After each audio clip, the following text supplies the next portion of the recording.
We need to talk. YouTube is doing weird things with the subscription boxes, subscriptions in general, as well as algorithms and inner workings and all that nice pizzazz.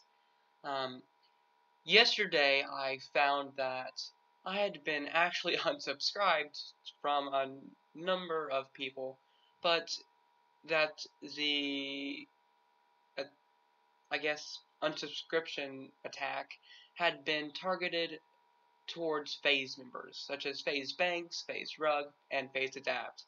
And at least these are all that I have discovered. If I have unsubscribed to you, it's not me personally, it's YouTube attacking you, I guess. Or not technically, but I'll get into that. So, this is a PSA of sorts on the whole problem. The reason YouTube unsubscribes you from someone, or at least this is what I've heard, it's not, it might actually be absolutely 100% false, but this is from my own research. So, is that the system basically has two things it wants you to do. Make sure it's not that you're not a bot set up by someone basically subscribing to you, and making sure that you're being active in its own mind. Now, you may be asking, but why does it do it?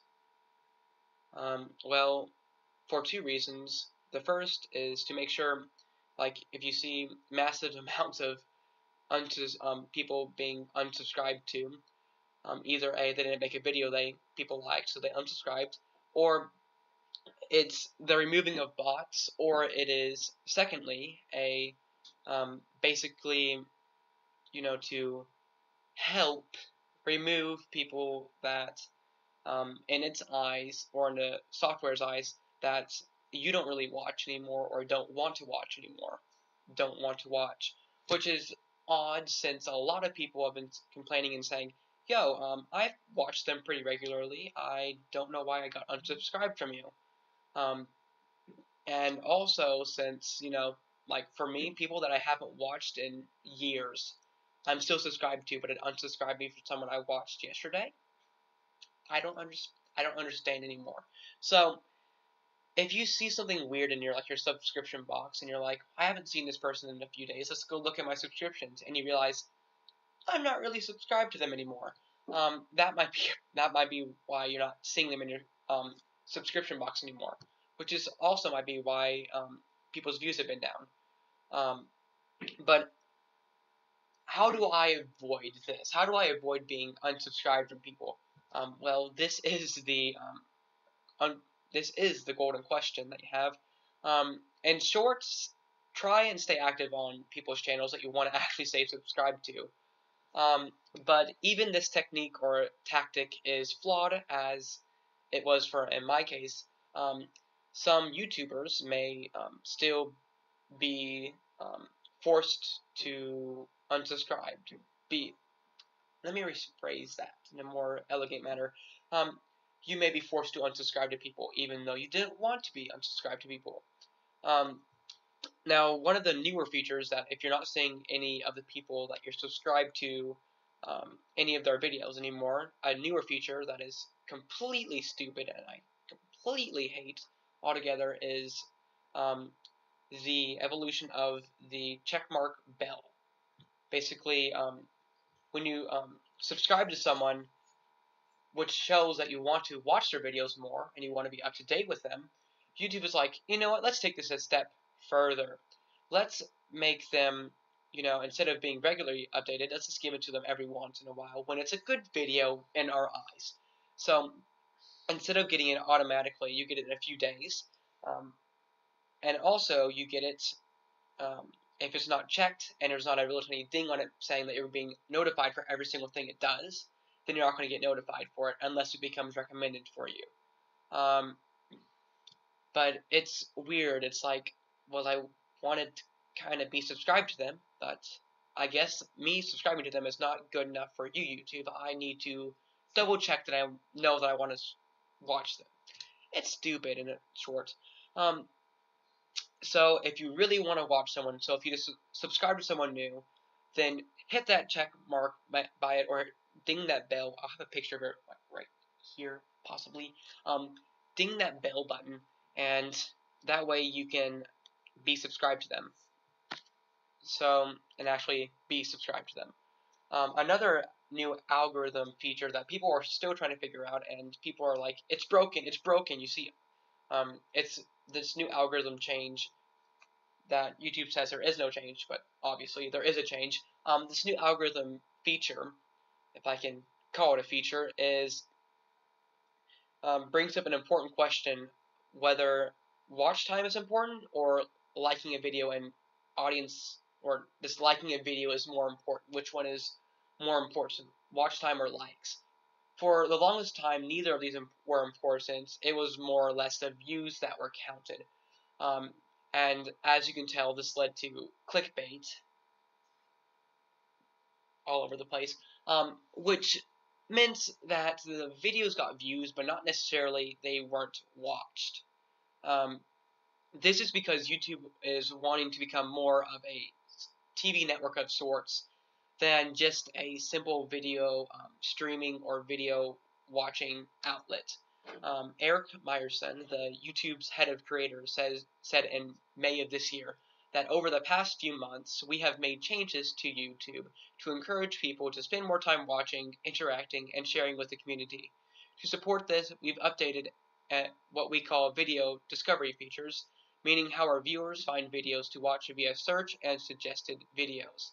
These changes better surface the videos that viewers actually watch, other than those they click on and then abandon.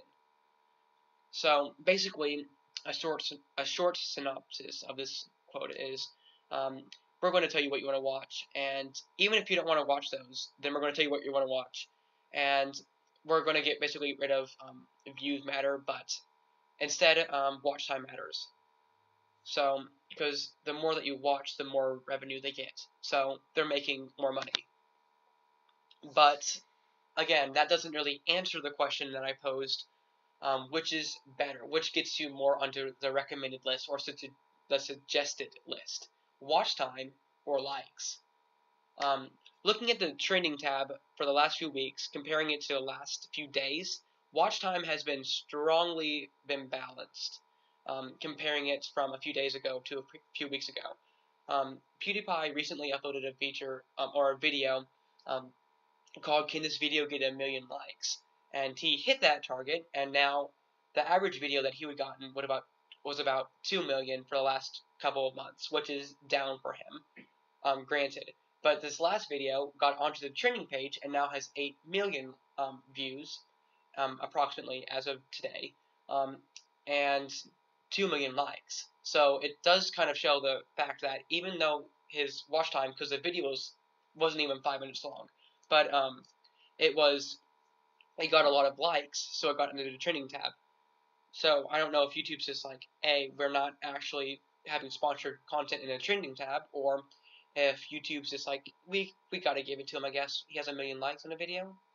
But in my opinion, in my humble opinion, I believe that there is a split in between watch time and likes, and if one thing becomes really, really, really high, then another thing does, then and they're both really high, then they'll get on a trending tab easier than if you just have a lot of likes or a lot of watch time. Which leads to this, discovery on my part. Is it because of the possible audience participation on the video, such as comments, likes, sharing the video, tweeting about it, etc., etc., all showing that the audience appreciated and or at least watched the video enough to be able to comment on it, being like a community. And this seems to be the key. If you look at bigger YouTubers like Jav and FaceJav and other people like that, you see that their videos are getting longer, so they're getting more views, as well as they're getting more likes, as well as they're getting more comments. So this is bumping up their views. Is it because of the fact that their audience is interacting more, or is it because of the fact that he's making the videos longer? Now, time will tell on that one, but I think it's a mixture of all of that. Now, the key point that YouTube is trying to make is that YouTube is trying to become like a social media. It is a social media, in fact, with content makers growing a community and not just wanting it for the views or just for the empty subscribers. So, after this, what now? Well, first off, share this video. Not because I want more subscribers, although it would help in the long run. I want to help inform people on what my research slash opinions slash discoveries on the subject are, so that the confusion might go down just a little bit, as well as all the clickbait videos, YouTube is shutting me down, or YouTube is hating my channel, no longer need to be watched because it's, again, clickbait. It's not actually happening, it's just you need to know what you're striving for. But also you need to keep in mind, YouTube is a ever-changing website, and it wants to be considered as a social media, so it's going to be changing as much as Facebook does or as Twitter does. So whenever the next big change is, don't freak out. Just take the time to study the data. Look at your analytics. If you're a YouTuber, look at what you watch and look at it, everything like that. And then if the data shows that you're going downhill, then either A, change what you're doing, or B, freak out because your channel is most likely dying because of you're not keeping up with the times. Which is funny. Like you look at a lot of like the original ones, like Fred. His channel is dead. He doesn't even post anymore because of the fact that even though he has 2 million subscribers approximately, he wasn't keeping up with the times, or he stopped just making videos. So that's what happened to him. So this is the first time I've actually done like a news type, like a video of like this type. So if you enjoyed, make sure to like this video. If this gets a lot of support, I'll do more. And again, thank you for watching. You guys mean the world to me. Hopefully this clears up some confusion about it. Hopefully this can be spread a little bit so that a lot of people that are like, oh, YouTube is broken, and then all the smaller people that are wanting to get into YouTube or wanting to do all this nice stuff aren't discouraged from doing it and being like, oh, I can never do anything. They can instead be like, oh, it's not my fault. It's not anything that I couldn't get over. It's just they're stuck in the times. So hopefully y'all enjoyed this video, and I will see y'all next video. Bye-bye.